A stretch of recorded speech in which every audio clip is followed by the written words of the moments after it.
어제 우리 장희지 전도사님 결혼식이 있었는데요. 가는 길에, 물론 여기 일부 예배 드리고 지금 여기 없는 것 같은데, 그래도 또 잘 행복하게 살라고 우리 박수 한번 할까요? 네. 예. 우리 장희지 전도사님 이제 결혼식에 가는 길에 이 본고안에서 고향이 어디냐 뭐 이런 이야기를 하게 됐어요. 그래서 고향이 어디입니다 이런 이야기를 하다가 이지연 전도사가 이제 자기가 태어난 곳은 뭐 어딘데 아버님이 목회자다 보니까 이곳 저곳에서 살아서 특별히 이제 고향이다 할 만한 그런 곳이 없다는 거예요. 그러니까 양성원 목사가 운전을 하다가 그래도 마음의 고향이라는 곳이 있지 않냐, 마음의 고향은 어디냐 이렇게 물어봤더니 정말 1초도 고민 안 하고 이지연 전도사가 뭐라고 이야기하냐면 신광교회입니다 그래요.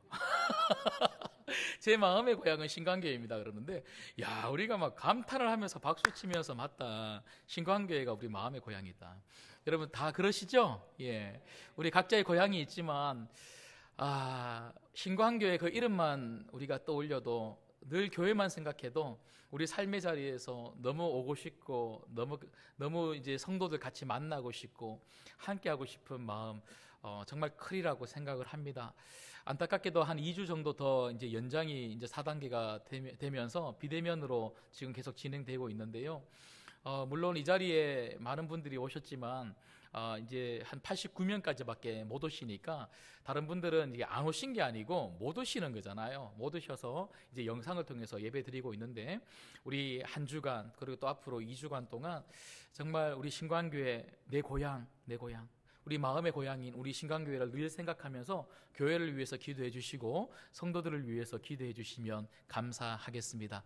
특별히 릴레이 기도 이제 시작이 됩니다. 내일부터 2주간 동안 시작되는데요. 꼭 1시간씩 신청해 주셔서 교회를 위해서 또는 나라와 민족과 성도들을 위해서 기도해 주는 그런 중보 기도의 시간이 되면 감사하겠습니다.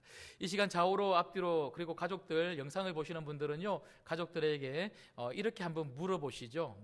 어떻게 물어보냐면요, 신광교회가 마음의 고향이 맞습니까? 한번 물어보시죠. 신광교회가 마음의 고향이 맞습니까? 예. 자, 그렇다면 이렇게 또 인사하십시오. 그렇다면 교회를 위해서, 성도들을 위해서 한 주간 기도해 주십시오. 이렇게 인사하시겠습니다. 그렇다면 교회를 위해서, 성도들을 위해서 한 주간 기도해 주십시오. 예. 자, 이 시간 우리 신광교회를 붙잡고 계신 하나님께 영광의 박수 올려드리고 말씀 듣겠습니다. 여러분, 저희는 지난 주간에 주일에 온니엘이라고 하는 한 사사의 이야기를 살펴보았습니다. 이스라엘 백성들이 죄를 저질렀을 때에 하나님께서 그 말씀대로 순종하지 아니하는 이스라엘 백성들에게 징계를 하셨죠. 하지만 하나님께서 온넬이라고 하는 한 사사를 세워서 그 이스라엘 백성들을 구원해 주셨습니다.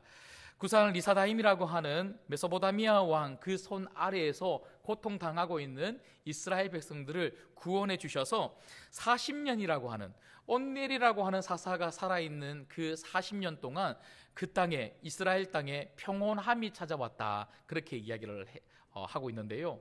여러분, 그렇다면 제가 질문을 한 가지 드려보겠습니다. 여러분, 40년 동안 평온함 가운데 있었던 이스라엘 백성들이 이제는 더 이상 죄를 짓지 않고 하나님 말씀대로 살면서 역시 하나님밖에 없구나, 하나님 말씀대로 순종하면서 살아야 되겠구나, 하나님 잘 믿어야 되겠구나 하고 믿음이 커졌을까요? 그렇지 않았을까요? 예? 그렇지 않다고요? 예, 맞습니다. 예, 여러분, 사람들이 잘 변하지가 않아요. 타락한 본성을 가지고 있는 사람들은요, 징계를 받고 심판을 받으면 금방 바뀔 것 같고 하나님밖에 없는 줄 알고 이제 하나님만 잘 믿을 것 같은데요, 사람들은 변하는 것 같다가도 다시 또 제자리로 돌아오고, 변하는 것 같다가도 다시 제자리로 돌아오는 사람들. 여러분, 그래서 사사기를 보시면 이런 인간 실존의 모습, 타락한 본성을 가지고 계속해서 끊임없이 제자리로 돌아오는 그 사람들의 모습을 우리가 발견하게 되더라는 것이죠. 여러분, 오늘 또 말씀을 한번 보시면요, 자, 12절 말씀을 한번 보십시오. 12절에 이렇게 이야기하고 있습니다. 이스라엘 자손이 또 여호와의 목전에 악을 행하니라. 여러분, 여기 말씀해 보시면 아주 중요한 하나의 단어가 나오는데 바로 그것은 바로 또입니다. 또. 사사기에서 정말 중요한 단어가 하나가 있는데 그건 바로 또라고 하는 이 부사입니다. 부사. 여러분, 이스라엘 백성들은요, 또 죄를 저지르고 또 죄를 저지르는 거예요. 또가 뭡니까? 계속해서 반복해서 하는 행동이 바로 또입니다. 여러분, 또라고 하는 이것이 사사기 안에 계속 나오게 되는데요. 사사기에는 어떤 이스라엘 백성들의 이 신앙의 삶의 패턴, 주기가 있습니다. 그게 뭐냐면요, 여러분 잘 아시는 것처럼 이스라엘 백성들은 늘 언제나 하나님 말씀에 불순종하는 죄, 타락을 가지는 거예요. 타락을 하고 나면 우리가 지난주 말씀을 살펴봤던 것처럼 하나님께서 타락한 죄를 짓고 있는 이스라엘 백성들을 향해서 뭐 하십니까? 심판, 징계를 하시는 거예요. 징계를 하면요, 어떻게 됩니까? 이스라엘 백성들이 너무너무 힘들겠죠. 고통 가운데 이제 울부짖기 시작합니다. 회개하고 간구합니다. 죄를 짓고 심판을 받고 심판받은 이스라엘 백성들이 회개하고 울부짖으면서 살려달라고 그러죠. 간구합니다. 간구하면 하나님 어떻게 하십니까? 지난주처럼, 그리고 이번 주 말씀을 살펴보고 있는 것처럼, 앞으로도 계속 살펴볼 말씀처럼 하나님이 사사라고 하는 한 구원자를 세워 이스라엘 백성들을 구원해 주십니다. 구원해 주심으로 말미암아 그 땅에 작게는 몇 년, 길게는 지난번처럼 40년, 이렇게 몇십 년 동안 뭐가 찾아옵니까? 이스라엘 백성들의 삶 가운데, 땅 가운데 평온함이 찾아오는 거예요. 하지만 다시 뭐 한다고요? 또 죄를 짓고, 그래서 죄를 짓고 심판이 오고 울부짖고 구원자를 세워주시고 평온함이 오고, 이런 패턴이 계속해서 반복되는 이야기가 사사기라는 것이죠. 근데 여러분, 이런 패턴이 반복되는 그 시작이 뭡니까? 그 이유가 뭡니까? 제가 방금 말씀을 읽어드렸던 것처럼 12절에 나오는 것처럼 또라고 하는 그들의 삶의 잘못된 반복적인 죄 때문에 그렇다는 거예요. 여러분, 오늘 또 여러분 속에 또라고 하는 이 단어가 여러분 삶이 되고 있지는 않습니까? 결단했다가도 또 부정적인 말을 하고, 또 잘못된 말을 하고, 잘못된 삶을 살아가고, 잘못된 생각들을 하고, 가지 말아야 될 곳을 또 가고, 하지 말아야 될 일을 또 하고, 또 여러분, 이렇게 죄는요 반복성이 있다는 거예요. 한 번 하고 끝나는 것이 아니라 그 죄를 지으면 또 하고 싶고 또 하고 싶고 또 하고 싶은 것이 죄고요. 타락한 인간의 본성은 자꾸만 그렇게 또 하는 자리로 우리를 이끈다는 것입니다. 여러분, 그렇다면 중요한 게 뭡니까? 내가 그런 줄 알아야 된다는 거예요. 내가 이렇게 연약한 줄 알고 예수님이 아니고는 절대로 나는 정말 하나님 말씀대로 살 수 없는 너무나 연약한 인간이구나. 주님이 우리 심령을 다루어 주시지 않으면 여러분, 우리는 이 땅에 사는 한 동안에 어쩔 수 없이 타락한 본성을 가지고 살아가는 겁니다. 예수님을 믿었다고 해서 타락한 본성이 없어지는 것은 아닙니다. 신분이 바뀌는 거죠. 하지만 우리 안에 누가 살아계십니까? 예수님이십니다. 그 예수님이 우리 심령을 붙잡고 우리 본성을 다스리시고 주관하기 시작하신다면 우리는 또 계속해서 반복적으로 죄를 짓는 것이 아니라 정말 주님이 원하시는 하나님 말씀대로 사는 삶을 살게 될 줄 믿습니다. 이 땅을 사는 동안에 우리는 조심히 살아야 돼요. 늘 언제나 우리는 제자리로 돌아갈 수밖에 없는 연약한 사람인 줄 알고, 나는 괜찮아, 나는 예수님 잘 믿으니까, 나는 교회 잘 가니까, 나는 신앙생활 오래 했으니까, 나는 하나님 말씀대로 잘 살아왔으니까 앞으로도 잘 살 거야, 아닙니다. 늘 조심히 나도 또라고 하는 이 부사에 걸려 넘어져서 정말 옛사람으로 다시 돌아갈 수밖에 없는 연약한 사람일 수 있다는 것을 우리가 솔직히 인정하고 예수님만 붙들고 그 예수님의 다스림 가운데, 예수님의 통치와 예수님의 인도한 가운데 살아갈 수 있는 여러분 되시기를 간절히 축복합니다. 그런데 이스라엘 백성들은 그렇지 못했다는 것이죠. 그렇게 살지 못했을 때에, 또 죄를 지었을 때에 12절 다시 제가 읽어드립니다. 여호와의 목전에 악을 행함으로 여호와께서 모압 왕 에글론을 강성하게 하사 그들을 대적하게 하시매. 여러분, 역시나 오늘 또 말씀을 보십시오. 이스라엘 백성들이 또 하나님 앞에서, 하나님 보는 앞에서 악을 행했을 때에, 말씀대로 살지 않고 순종하지 않았을 때에 하나님은 그냥 가만히 내버려 두지 아니하십니다. 어떻게 하셨습니까? 징계하셨다는 거예요. 징계. 여러분, 그런데 하나님이 어떻게 징계를 하셨냐면, 다른 나라의 왕, 오늘 말씀해 보니까요, 모압 왕 에글론입니다. 그 에글론과 그 나라를 어떻게 하셨다고요? 강성하게 만들어서 이스라엘 백성들을 징계하는데 사용하셨다는 거예요. 여러분, 오늘 이 말씀을 통해서 우리가 한 가지 아주 중요한 것을 발견하게 되는데요. 그게 뭡니까? 여러분, 내가 믿음이 약해지면 주변이 강해진다는 겁니다. 다시요. 내 믿음이 약해지면 주변이 강해집니다. 세상이 강해진다는 거예요. 여러분, 세상에 수많은 유혹, 그리고 수많은 문제들, 세속적인 것들이 얼마나 강해지는지 우리가 거기에 걸려 넘어질 수밖에 없다는 거예요. 여러분, 우리는 세상적인 것들이 힘이 세서 우리는 거기 걸려 넘어져서 자꾸만 죄를 짓는다고 생각하는데, 여러분, 조금만 다르게 생각하시면 아니더라는 거죠. 내 믿음이 더 강해지면요, 더 하나님 가까이 나아가고 예수님만 굳게 붙들고 그렇게 살아간다면 내 안에 내 심령이 견고해지고 흔들리지 아니하는 예수 그리스도의 반석 위에 내 신앙을, 내 믿음을 굳게 세운다면, 여러분, 우리는 세상 가운데 어떤 어려움과 어떤 힘든가 어떤 유혹이 있다 할지라도 우리는 넉넉히 그 모든 어려움들을 이겨나가게 될 줄 믿습니다. 이게 참 중요하다는 거예요. 여러분, 혹시 오늘 이 말씀을 들으면서 여러분 세상 속에서 자꾸만 세상의 유혹과 세상의 여러 가지 많은 문제들이 점점 강해져 오고 있다고 생각 들고 있지는 않습니까? 그 말은 반대로 내 신앙이, 내 믿음이 자꾸 약화되어져 가고 있다는 거예요. 원래 세상은 악합니다. 원래 세상은요, 유혹 덩어리예요. 원래 세상은요, 문제가 엄청 많습니다. 코로나19 이것 때문에 온 나라가 전세가 휘청거리는 것 같죠. 코로나19만 무서웠던 게 아니고 그 전에 더 무서운 것도 있었고요, 앞으로도 더 무서운 것은 올 것입니다. 근데 문제는 뭐예요? 납니다. 내 안에 믿음과 신앙이 더욱더 견고하게, 더 굳건하게 서 있다면, 더 강하다면, 내 영혼이 강하게 견고하게 속 사람이 그렇게 성장할 수 있다면 우리는 어떤 문제와 어떤 환경 속에서도 그것을 이겨나갈 수 있는 성도로 살게 될 줄 믿습니다.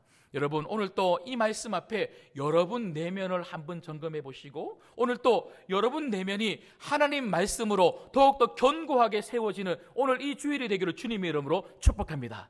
그래서 오늘 또 내 안에 있는 이 믿음을 가지고 세상으로 딱 나갔을 때에 희한하게 그 문제가 점점 작아 보이고, 그 유혹이 점점 작아지고, 그 뒤에 계시는 우리 주님이 더 크게 보이는 그런 믿음의 눈을 가지고 여러분 삶의 자리로 가시기를 주님의 이름으로 소망합니다. 자, 그런데 여러분, 이렇게 에글론이 강성하게 되면서 하나님이 그 에글론을 들어서 사용하시죠. 그래서 이스라엘 백성들을 징계하십니다. 그런데 오늘 말씀해 보니까요, 4절에 보면 이렇게 모압 왕 에글론 밑에서 이스라엘 백성들이 심판을 받고 징계를 받아서 18년 동안이나 너무나 고통스럽게 그렇게 살았는데, 역시나 이런 고통 가운데 우리가 살 길은 뭐밖에 없다고요? 기도. 정말 울부짖는 기도가 우리를 살리는 길이라는 거죠. 여러분, 그래서 15절 말씀을 보시면 이스라엘 자손이 여호와께 부르짖음에 여호와께서 그들을 위하여 한 구원자를 세우셨으니 그는 곧 베냐민 사람 게라의 아들 왼손잡이 에웃이라. 이스라엘 자손이 그를 통하여 모압 왕 에글론에게 공물을 바칠 때에 그들이 하나님 앞에 울부짖으며 하나님, 저희들 다시 살려주세요라고 그렇게 하나님 앞에 기도했을 때에 사랑이 많으신 하나님께서는요, 어떻게 하셨습니까?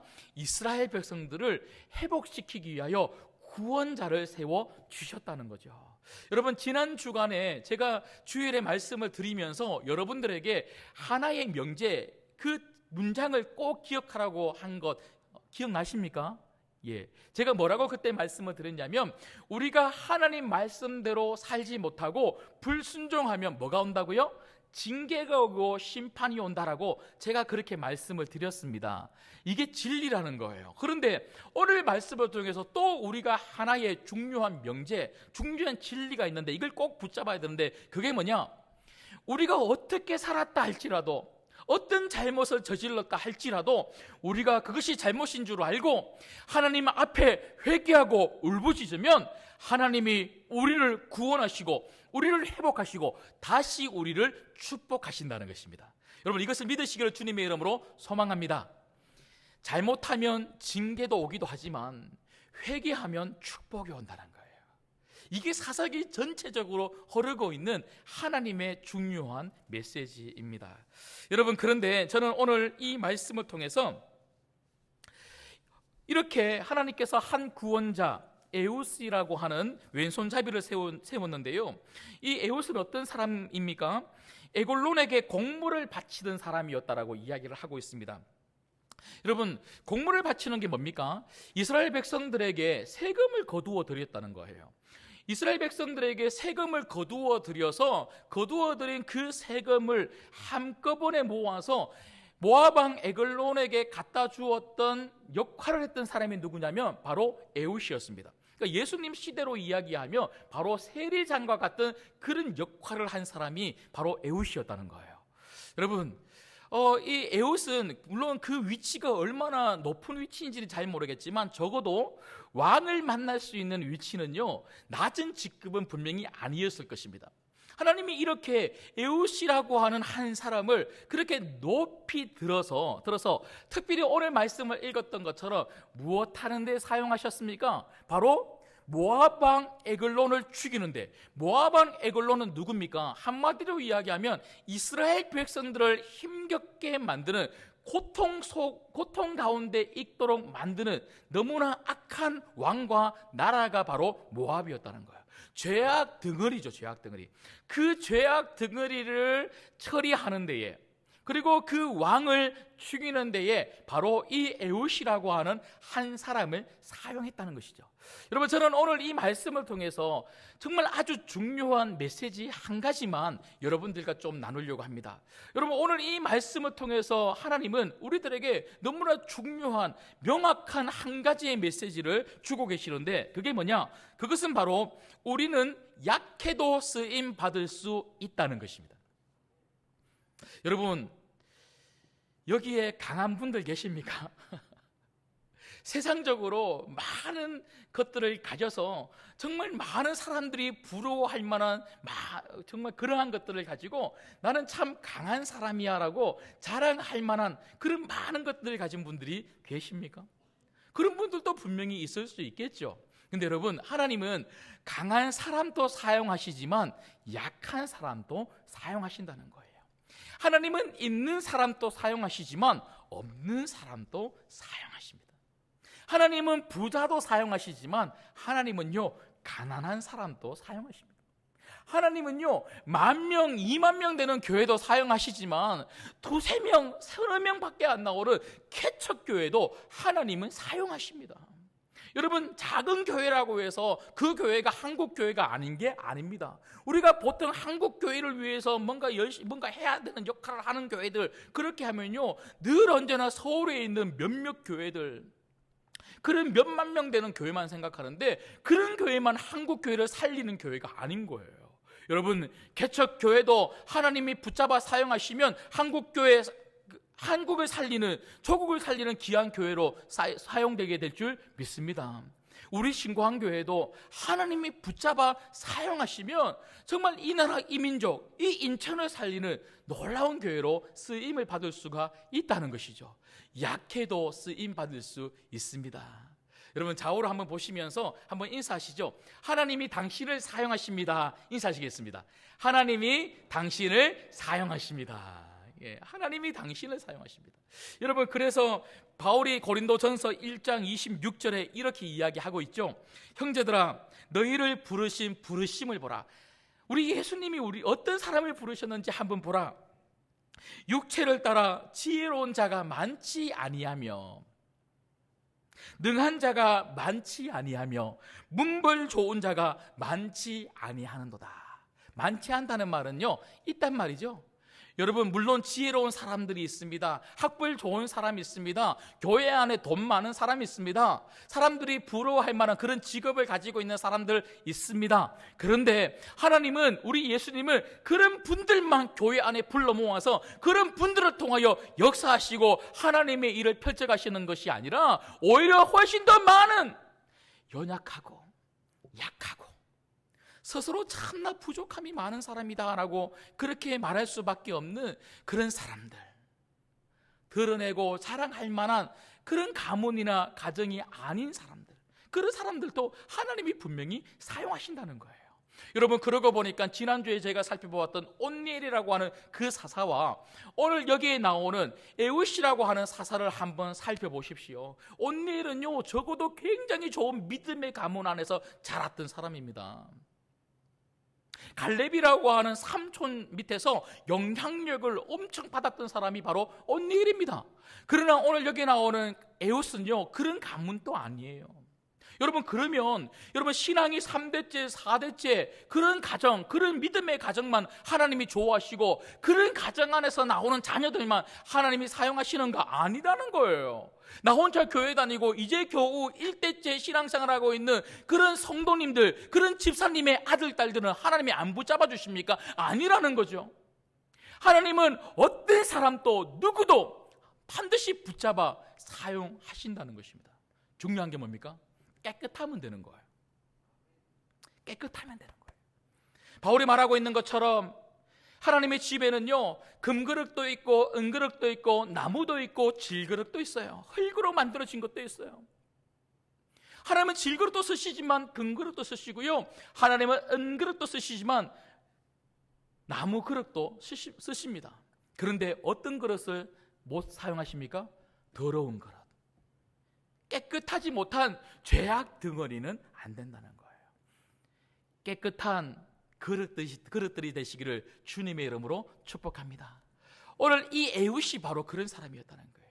비록 연약하고 부족했지만 하나님을 신실하게 믿었던 이 에웃을 하나님은 약해도, 에웃이 비록 가진 것이 없어도, 부족해 보여도, 연약해 보여도 그 에웃을 딱 붙잡아 사용하시니까 에웃이 놀라운 인생, 이스라엘을 살리는 그런 에웃이 될 수가 있었다는 거죠.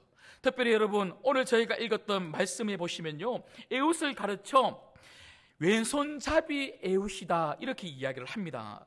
여러분, 여기 보시면 왼손잡이라고 하는 이 단어는 단지 에웃이 오른손잡이가 아니라 우리가 아는 것처럼 오른손을 잘 사용하지 못하고 왼손을 사용하는 왼손잡이, 이런 의미가 아니라는 거예요. 이 단어를, 이 문장을 히브리어로 보니까 한글 성경에는요, 왼손잡이 에웃으로 되어 있는데 문자적으로 해석을 하면 오른손의 아들, 오른손의 사람이라고 하는 그런 의미를 가지고 있습니다. 여러분, 히브리어를 제가 찾아보니까요, 히브리어 단어가 이렇게 배열되어 있어요. 이시, 이테르, 야드, 예미노, 이런 네 단어로 배열되어 있는데 특별히 이테르라고 하는 이 단어는요, 어떤 의미를 가지고 있냐면 닫혀있다, 묶여있다, 장애가 있다, 이런 의미를 가지고 있습니다. 여러분, 그러므로 이쉬, 이테르, 야드, 예미노를 말 그대로, 문자 그대로 해석을 한다면 이렇게 해석이 가능합니다. 오른손에 장애가 있는, 오른손이 닫혀있는 아들, 이런 의미가 있다는 거예요.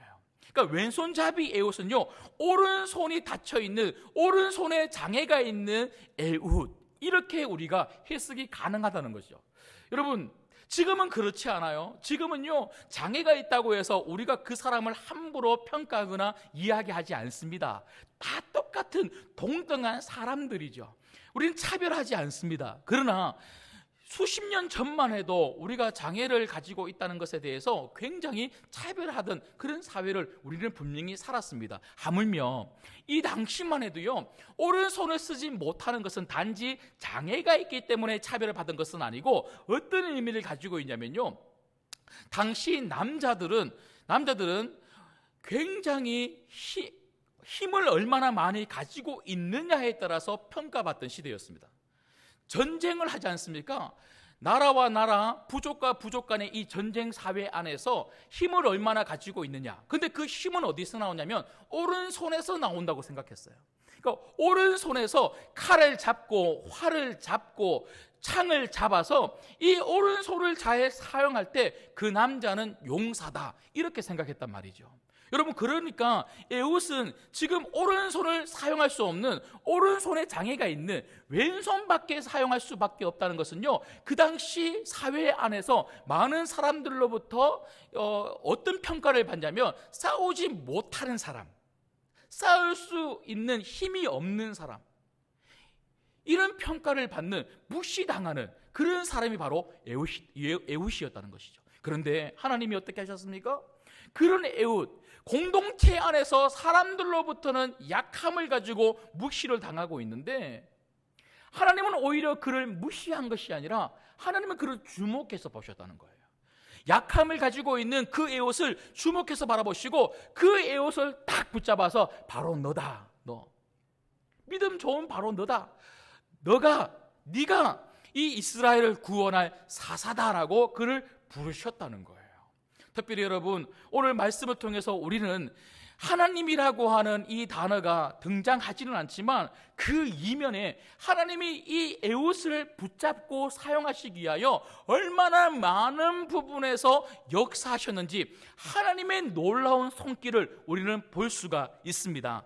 제가 몇 가지만 말씀을 드리고 싶은데요, 여러분 16절, 17절, 18절 쭉 읽어보시면 이 모압 왕 에글론에게 지금 에훗은 그 곡물을 거두어서, 그러니까 세금을 거두어서 바치러 가죠. 곡물을 거두어서 바칠 수 있는 사람은 어떤 사람입니까? 여러분, 제가 방금 말씀을 드렸던 것처럼 여러분, 왕을 만날 수 있는 사람은요, 적어도 왕을 해치지 아니할 것이라고 하는 그런 안심이 되는 사람 아니겠습니까? 여러분, 만약에 이 에훗이 오른손을 잘 쓰는 용사였다면요, 아마 뭐가 못됐을까요? 바로 곡물을 바치는 세리장이 못됐을 것입니다. 오른손을 못 쓰기 때문에 적어도 이 왕과 그리고 이 왕궁 안에 있었던 이 사람들, 모압의 관리들은요, 어떻게 생각했냐면 바로 이 에훗은 칼을 못 쓰니까 왕을 해칠 위험이 없는 사람이구나 하고 그를 중용해 사용했다는 거예요.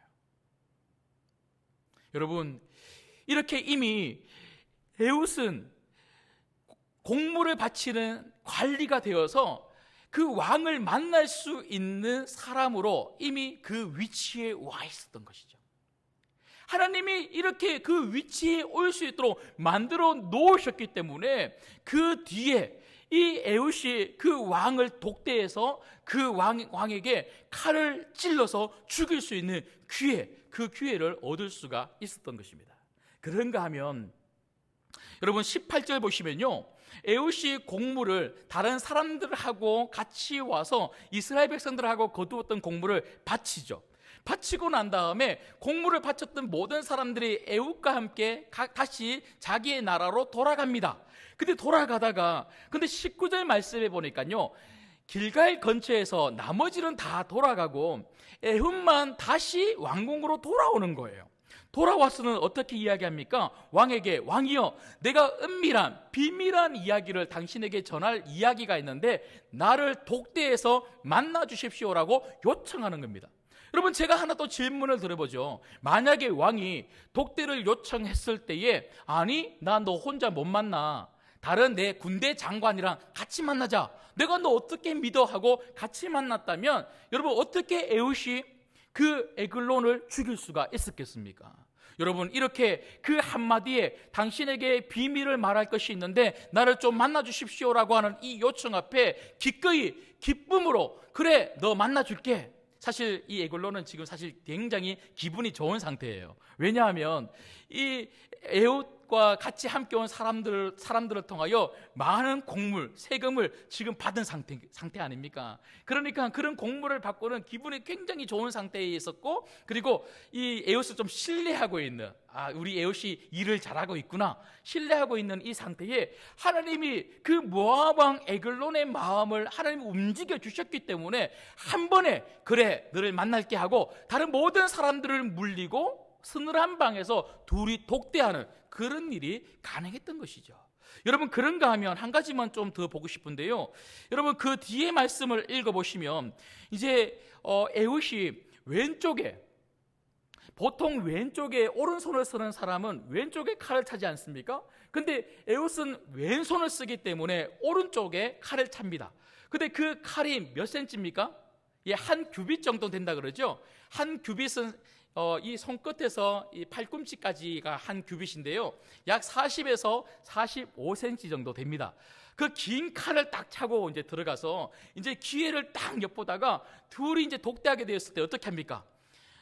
예, 왼손을 가지고 그 칼을 빼서는요 힘껏 그 에글론을 찌르는데, 근데 22절 말씀을 한번 보십시오.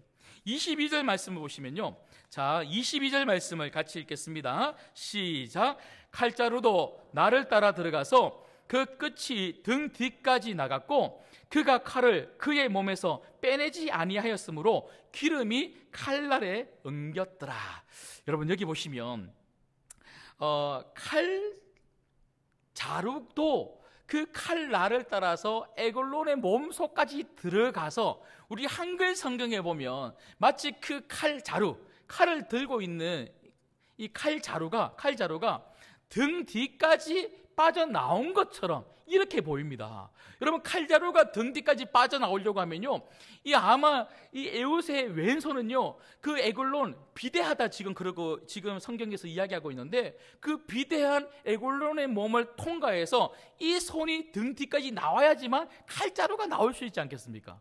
얼마나 세게 찔렀길래 그렇게 나왔겠습니까? 그런데 사실 이 문장을 이 히브리어적으로 문맥상으로 읽으면 그런 의미보다는 어떤 의미가 조금 있냐면요, 여기 등 뒤까지 나왔다고 하는 등 뒤라고 하는 이 단어가 파르세돈이라고 하는 단어에서 파생이 됐는데요, 이 파르세돈이라고 하는 이 단어는 어떤 의미를 가지고 있냐면 여기 딱 한 번 쓰였습니다. 여기 딱 한 번 쓰인 파르세돈이라고 하는 이 단어의 의미는요, 장기, 제가 이 주일에 이런 말씀 드려서 그런데요, 똥, 배설물, 이런 의미를 가지고 있단 말이에요. 그러니까 왼손에 칼을 잡고 그 에글론을 향해서 힘껏 찔렀을 때에 어디를 향하여 찔렀냐면요, 장기를 향하여 찔렸다는 거예요. 장기를 향하여 찔렸을 때에 칼 끝에 기름도 엉겼지만 그 칼 끝에 장기가 같이 뒤섞여 엉기면서 장기가 빠져나왔다는 겁니다. 어디를 통해서요? 항문을 통해서. 조금 잔인하죠? 예. 너무 상상하지 마십시오. 예. 그러면서 장기가 빠져나오면서 뭐까지 같이 나왔냐면요, 배설물, 그 대변까지 같이 나온 거예요. 여러분, 실제로 여러분 한글 성경에는 그게 번역되지 않았는데요, 히브리어 원문, 히브리 성경을 보면요, 그 기름이 칼날에 엉겼더라라고 하는 이 여기까지 한글은 해석을 했는데, 그 뒤에 보면 배설물이 함께 나왔다고 하는 한 단어, 한 문장이 같이 있습니다. 여러분, 이것을 우리는 또 어디에서 또 확인할 수 있냐면, 여러분 24절 말씀을 한번 보십시오. 24절 말씀해 보시면요, 에웃이 나간 뒤에 왕의 신하들이 와서 보니까요, 문이 잠겨 있는 거예요. 문이 잠겨 있는데, 그런데 가만히 보니까 서늘한 방에서 그 신하들은 왕이 뭐 하고 있다고 생각했습니까? 발을 가리우신다라고 생각했다는 거예요. 여러분, 성경을 가지고 계시면 그 밑에 관주를 내려와 보시면 3번 관주가 뭐라고 되어 있습니까? 용변을 보신다, 이런 관주가 있죠. 예, 대변을 보고 있다고 그렇게 생각한 거예요. 여러분, 여기 보시면 발을 가리우신다라고 하는 이 의미가 왜 용변을 보고 있다라고 하는 이 의미와 같은가 하면요, 당시 사람들은, 남자들도 통풍이 잘 드는 긴 옷을 입었습니다. 긴 옷을 입으니까 용변을 보려고, 대변을 보려고 자리에 앉으면요, 그 옷이 무엇을 덮겠습니까? 예, 발등을 덮어버리는 거예요. 그래서 발등을 덮어버린다라고 하는 이 문장이 그때부터 이제 용변을 본다라고 하는 말과 같은 의미로 쓰였다는 거죠.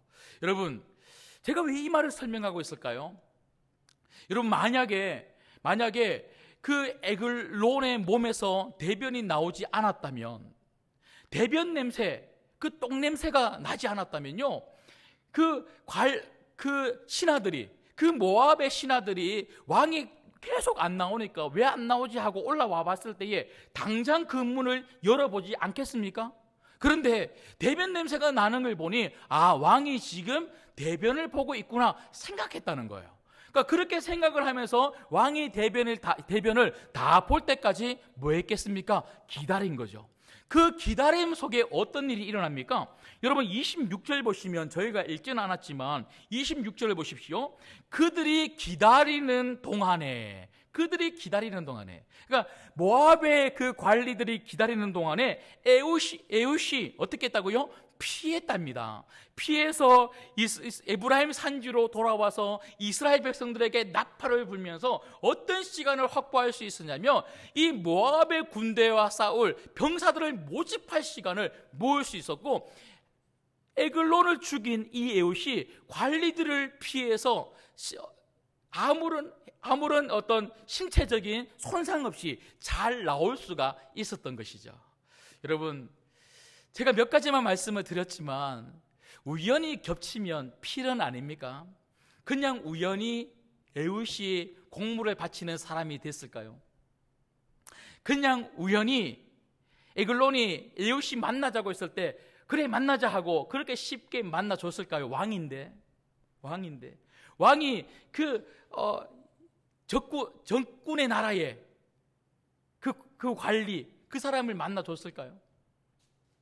우연히 그렇게 대변의 냄새가 나서 이 모압의 관리들이 왕이 대변을 본다고 생각하고 오랜 기간 동안 그 문을 열지 않고 기다렸고, 우연히 그 기다림 속에 에웃이 탈출할 수 있었을까요? 아니라는 거죠.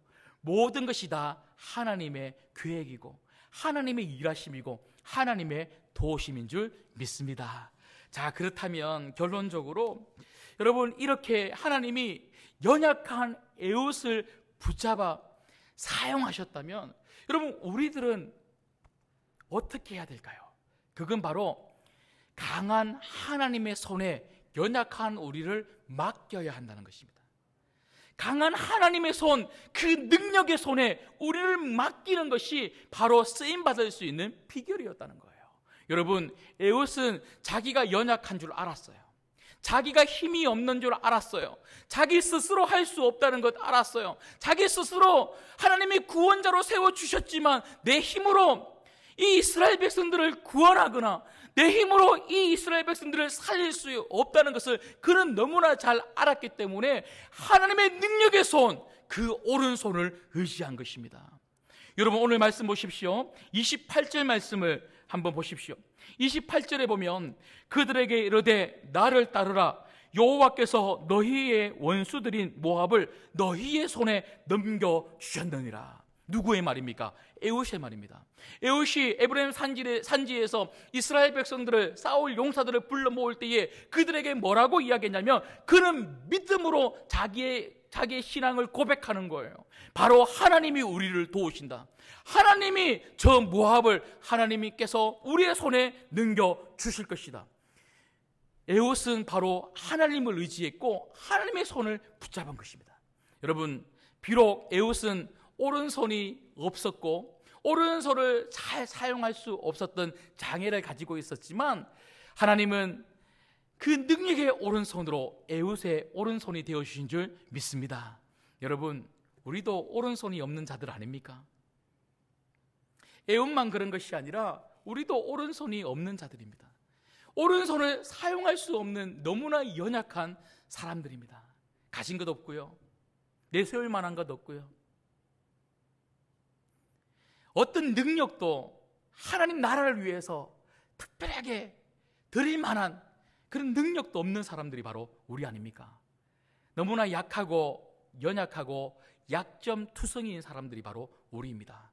그래도 괜찮습니다. 왜냐하면 그런 우리에게는 하나님의 오른손이 있기 때문에 그렇습니다. 여러분, 우리가 왼손으로만 살려고 하니까 자꾸 힘든 거예요.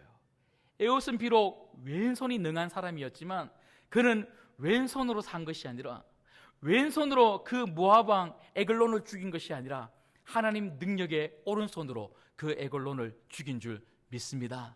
여러분, 오늘 또 그 하나님의 오른손을 우리가 의지해서 우리가 이렇게 기도해야 될 것입니다. 하나님, 저는 부족합니다. 저는 연약합니다. 저는 약점투성이입니다. 저는 형편없는 그런 삶을 살아왔습니다. 하지만 하나님, 오늘 또 그 능력의 오른손이 나를 붙잡고 우리 가정을 붙잡고 우리 자녀를 붙잡고 우리 교회를 붙잡으신다면 그 하나님의 오른손, 능력의 오른손 때문에 우리 인생이 정말 하나님 나라의 귀한 일을, 역사의 한마당에 귀한 일을 할 수 있는 그런 놀라운 인생으로 살게 될 줄 믿습니다. 하나님, 오늘 또 그 능력의 오른손으로 나를 붙잡아 주옵소서. 이 기도가 여러분의 기도가 되시기를 주님의 이름으로 축복합니다. 같이 기도하겠습니다.